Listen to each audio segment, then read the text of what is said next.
अस्सलामुअलैकुम, आप देख रहे हैं फखर न्यूज़ और मैं हूं सादिया बतौल। शामिल करते हैं आज की अहम खबरें। नवाब शाह से डिस्ट्रिक्ट रिपोर्टर मोहम्मद आजम भट्टी। फखर न्यूज़। मेयर म्यूनसिपल कॉरपोरेशन शहीद बेनज़ीराबाद काजी मोहम्मद रशीद भट्टी की ज़ेर सदारत म्यूनसिपल कॉरपोरेशन हॉल में मुहर्रम उल हराम के इंतजामात के सिलसिले में इजलास मुनाकिद हुआ। इजलास में तमाम मकातब फ़िक्र से ताल्लुक़ रखने वाले उलमा और मशाइख और मुअज़्ज़िज़ीन ने शिरकत की। इजलास का आगाज़ तिलावत कुरान करीम और नात व मनाकबत और दुआ से हुआ, जिसकी सादत आमिर वहाब सिद्दीकी ने हासिल की। इस मौके पर डिप्टी मेयर चौधरी मुबशिर अली अराई, म्यूनसिपल कमिश्नर अब्दुल रज़ाक शेख समेत दीगर म्यूनसिपल अफसरान भी मौजूद थे।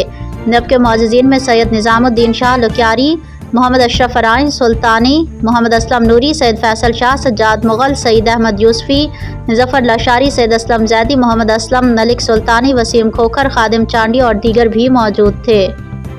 मज़ीद खबरों और अपडेट्स के लिए जुड़े रहिए फखर न्यूज़ HD के साथ।